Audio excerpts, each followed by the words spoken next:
Sa tarangkahan ng DepEd ng Department of Education. Okay, upang simulan ang ating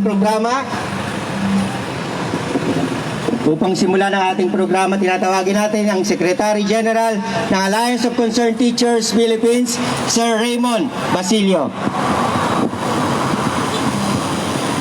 Magandang umaga po sa ating mga kasamang guro sa Department of Education at sa ating mga kababayan na dumadaan dito sa harapan ng tarangkahan ng Department of Education Central Office. Nitong mga nakarang araw po ay nagpadala tayo ng liham dito sa Department of Education upang humingi ng dialogo upang mapag-usapan ng maayos ang mga demanda ng mga guro hinggil sa mga benepisyo na matagal nang nakadinding dito sa Department of Education. Tatlo po ang pangunahin, apat ang pangunahin na demanda ng mga guro para sa taon na ito. Una ay yung paglalabas ng 10,000 na service recognition incentive na kalaunan ay naging 6,000 na lamang. Yung pagpapalabas sa 2019 na performance-based bonus, 2019 po, no? 2021 na ngayon, 2 taon na, no? Na hindi pa rin nailalabas at hindi pa rin gumugulong sa kasalukuyan. Pangatlo ay ang hinggil sa communication expenses ng ating mga teachers. Naglabas ng kautusan ng Department of Education na magkakaroon ng 300 pesos na communication allowance ang ating mga guro bawat buwan. Ngunit hanggang sa kasalukuyan ay hindi ito natutupad at bagkus ang ating mga guro ay hinahanapan ng ano-anumang mga requirements upang patunayan kuno na sila ay gumastos ng 300 bawat buwan. Na sa katotohanan po, mahigit 1,000 ang gastos ng mga guro bawat buwan para sa communications, hindi lamang 300 pesos. Ibig sabihin, kulang na ang 300 na ito, ngunit hindi pa ibinibigay sa ating mga kaguruan. Pangapat po, yung napaka-importante at napaka-esensyal na panawagan ng mga guro para sa implementasyon ng distance education, ng distance learning ng Department of Education, ang 1,500 pesos na internet allowance ng ating mga guro bawat buwan. Simula po na nagbukas ang pasukan itong school year na ito, sinagot na ng mga guro ang lahat ng gastusin, simula sa paghahanap ng rekurso para sa printing ng mga modules, hanggang sa pag-distribute nito, hanggang sa retrieval nito, hanggang sa magkasakit sila sa COVID-19, lahat ng ito ay pinaharap ng mga guro ni Singgong Duling ay walang naasahan mula sa departamentong ito. Ngayon po, nasa second quarter na ang pasukan, samut-saring gastusin pa rin ang kinakaharap ng ating mga guro. Ngunit ano nga ba ang plano ng Department of Education hinggil sa mga gastusin na ito? Malinaw na makatwiran ang demanda ng mga guro para ibigay ng Department of Education ang reimbursement para sa mga gastos na ito. Malinaw na kailangan maglaan ng pondo ng Department of Education para sa mga gastusin na ito pagkat hindi ito mga personal na gastusin. Ito ay mga gastusin na lumalabas sa bulsa ng mga guro para maitawid ang pagbibigay ng kalidad na edukasyon sa ating mga kabataang Pilipino. Responsibilidad ng Department of Education na sa lahat ng antas ay matiyak ang pagbibigay ng serbisyong pang-edukasyon sa kabataang Pilipino. Ngunit ang nangyayari ay mga guro ang gumagampan sa responsibilidad na ito. Ang mga gastusin ay solong binabalikat ng ating mga guro. Hindi maaaring sabihin na walang pondo. Hindi maaaring sabihin na walang pera. Hindi maaaring sabihin na walang allocation para dyan, pagkat nagagawaan ng paraan kapag gusto. Nakita natin nagsibilihan ng mamahalin na mga pick-up na sasakyan ng departamento, ngunit hindi nakabili ng laptop para sa mga guro. Nakita natin ang milyon na alokasyon para sa ham and cheese, pero walang alokasyon para sa internet allowance, para sa communication allowance ng ating mga guro. Kaya po ngayong umaga, tayo ay nandito na muli sa tarangkahan ng Department of Education upang sana ay mapilitan na ang Department of Education na harapin tayo, na sana ay mapobliga ang Department of Education na kausapin ng maayos ang mga guro. Mga guro po kami, mga guro na nagtataguyod ng karapatan sa edukasyon, mga guro na nagtataguyod sa obligasyon ng Department of Education. Ang iniiling natin, kausapin tayo ng maayos, ipaliwanag sa atin ano na ba ang nangyayari dito sa ating mga kahilingan.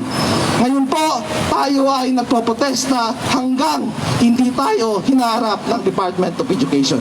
Yun po ang sadya natin ngayong araw at sana po ay mapilitan nang lumabas, no, ang kalihim o ang mga representante ng Department of Education Central Office. Yun naman po, maraming salamat at mabuhay ang mga guro na patuloy na naglilingkod sa sambayan ng Pilipino. Ang guro ng bayan! Ngayon ay lumalaban! PBB, SRI, ibigay ng sapat! PBB, SRI, ibigay ng sapat! No na! Okay, so yan yung ating dahilan kung bakit tayo nandito sa tarangkaan ng DepEd. No? Nire-remind lang natin, ang Department of Education ng Alliance of Concerned Teachers ay sole and exclusive negotiating agent ng mga guro ng bayan. Kaya dapat lamang na kaming mga representante ng mga guro ng bayan ang inyong kinakausap. Para pagpatuloy ang ating talakayan para ipaliwanag ang mga delayed na benepisyo katulad ng PBB at SRI. Tinatawagan natin si Teacher Chris mula sa Quezon City Public School Teachers Association. Ayan, magandang umaga po sa inyong lahat at bagong taon, nandito na naman tayo sa harap ng Department of Education ng mga public school teachers sa ilalim ng Alliance of Concerned Teachers ay nananawagan ulit. Nandirito kami sa harap ng DepEd upang ibigay ang aming sulat sa ating kalihim, si Secretary Leonor Briones, upang ipanawagan ang mga benepisyong nararapat para sa mga guro. Kakarampot na nga lamang po ito, pahirapan pa sa buong bansa ang mga guro na maibigay ito. Kaya nandirito ang unyon ng mga guro upang maayos na maibigay ito sa mga kapwa naming guro. Nandirito kami naghahapag ng aming mga demanda sa ating Department of Education. Simula nang idiniklara ang pagbubukas ng klase, nagkaroon ng pandemya, ang mga guro ang umabono na sa loob ng aming mga bahay ng gastusin para sa aming trabaho tulad na lamang ng communication expense, ang pagkausap namin sa aming mga estudyante, sa aming mga magulang upang may pagpatuloy ang edukasyon na ito sa gitna ng pandemya. May mga benepisyong para sa guro, may mga kautusan na ibinigay ang ating national government. Ngunit, lagi na lang natatali sa availability of funds at sa savings. Itong 10,000 service recognition incentive namin na dapat nung December pa namin nakukuha, hanggang ngayon ay wala pa rin. At 6,190 na lamang ito. Yung aming PBB na 2019 pa ay hindi pa rin maninaw kung kailan i-release. Kaya sana sa araw na ito, sa kasabay ng press call ng DepEd ay maisabi ang mga kalinawan tungkol dito sa aming mga benepisyo. Benepisyo ng mga guro. Benepisyo ng mga guro. Ang guro ng bayan. Maraming salamat po. Maraming salamat, Sir Chris. Yun nga, no? So, ang mga benepisyo ng guro, tanging mga guro lamang ang nakakaranas ng ganitong pagka-delay-delay na benepisyo ng mga guro. Sa ibang ahensya, pag sinabing ibigay, binibigay ito ng sapat at buo. Samantalang sa aming mga guro ng bayan, ay tila nanlilimos pa kami dito sa aming ahensya para ibigay ng buo yung aming mga benepisyo. Katulad na lamang ng internet allowance. So nagsabi na itong departamento na ito, ngunit sa baba, sa aming mga eskwelahan, ay wala kaming natatanggap ni singkong duling para sa aming internet allowance na ginagamit namin para sa aming online class. Ako sa particular ay gumagastos ng hindi kukulangin sa 1,000 mahigit sa isang buwan para sa aking online class. Kaya nananawagan ang mga guro ng bayan para sa 1,500 na internet allowance para sa aming mga guro. Kung tutuusin, ito ay hindi sasapat. Kaya kinakailangan tayo ay manawagan dito sa DepEd na Ito yung patient po natin. Opo, pakisuot lang po yung patient natin kasi po may city ordinance po sa batik.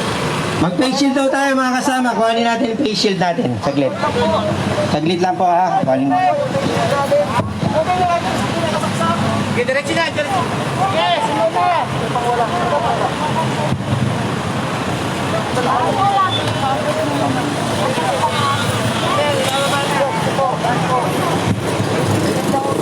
Okay, so suot natin na kaya face at tayo ay hello.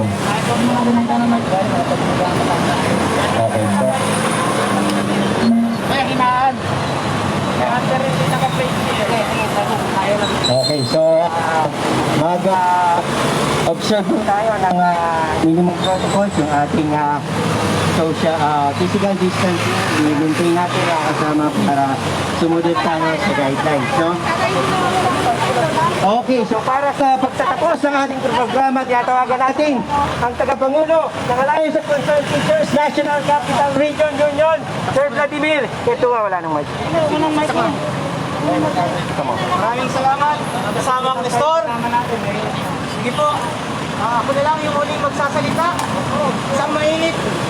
Tatas ka mong pagbati. Sa mga kasama nating burod nandito. Sa mga kapatid natin isan. Alam ko, papa. Then, sa mga kapatid natin buhat na nandito sa Tarangkahan Department. May matandang kasabihan ng mga Pilipino. Ang salati ng matandang kasabihan, kung ano yung itinanim, ay siya rin dapat mong anihin. Pero ang matandang kasabihan nito, ginawa ng mga teacher, nagturo sa oras, nagbigay ng lakas, talino at tulong. Pero ano ang kapalit? Para nga laman ng mga kababayan nating nandito, ating mga tagapakinig na nandito, mga kapulisan, mga kababayan. Kaya kami nandito sa Department of Education dahil kami ay maniningil. Ang sisigilin namin ay dapat ay nararapat sa nasabutan na namin. Ang sisigilin dapat namin ay dapat kinakain na ng aming mga anak. Ang dapat sisigilin namin ay dapat bahagi ng aming pantusto sa bahay. 2019, ang PBB, ang yari, upang sinasabi sa sana no, Israel, hindi naharapin tayo ng Department of Education. 6,100 Sumulat tayo sa kanila ng isang linggo upang formal na hindi itong pag-usap na ito. Kasi matagal na, no, matagal na yung demanda natin para sa paglalabas ng Communication Allowance ng SRI, ng PBB 2019 at ganun din ng Internet Allowance ng ating mga guro. Sa kasamang palad, no, hindi na naman po tayo niharap ng Department of Education. Nakakapang lumo, no, na napakahalaga ng ating mga agenda, napaka-importante ng mga bagay na nais nating pag-usapan ngayong araw na ito, ngunit nananatiling sarado ang Department of Education upang harapin tayong mga guro, upang magkaroon ng linaw ang mga usapin na ito. Kaya po bilang bahagi nito, tayo po ay narito upang maningil na, no, dun sa napakatuloy, no, na pagbibigay ng Department of Education doon sa mga makatwiran na kahilingan ng ating mga kaguruan, doon sa pagpapatupad, no, ng blended learning ngayong school year na ito. Kaya po patuloy po ang Alliance of Concerned Teachers na mga ngalapag, patuloy ang Alliance of Concerned Teachers na magdidemand sa ating Department of Education na tugunan ang mga demanda ito. Ginto Salamat po, maraming ang salamat. aming taus-pusong pakikipagdialogo sa inyo. Kaya kami nandito sa inyo. Kaya ngayon mga kasama, umarap tayo sa tarangkahan ng Department of Education. Umarap tayo mga kasama. At iadyan ang ating demand letter. Harapin niyo po kami. Dahil darating ang panahon, Department of Education, ang online na ito ay sasabayin na namin. Hindi na lamang ng pagtuturo. Pag-oorganisa kami. Kikilos kami, hindi na lamang sa social media. Kundi kikilos kami ang ibu-libo. Hindi na lamang dito sa Department of Education. Kundi mismo sa tarangkahan ng iba't ibang ahensya pamunahin ng Malacanang. Dahil sa tulong-tulong pa naman ito, ang gobyerno ni Eming Duterte ang pamunahin tulong nito dahil sa kabaratan ng budget sa edukasyon. Kaya mga kasama, sabi nga rin sa pangkatamatanda, kasabihan, ano ang tinanin ninyo, nagalit? Huwag nyo hintayin, magalit ang turo dahil hindi kami mamimili na ang turo ay sumama sa malawak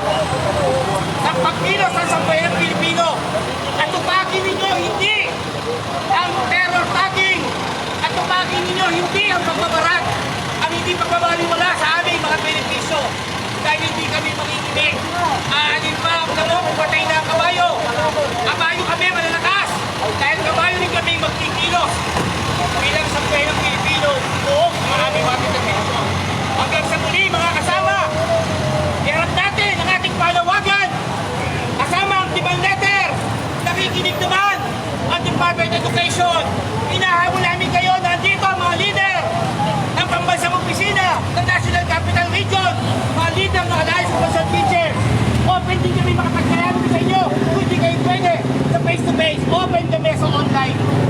Naniniwala kami ng aming demand letter, ng aming panawagan ay tagos hanggang guro, tagos hanggang magulang, tagos hanggang kabataang estudyante. Pag nagsama-sama mga ito, tandaan nyo, Department of Education, baka kayo magbakawa sa amin, nakausapin nyo kami. Susunod, ang Malacanang na aming pupuntahan.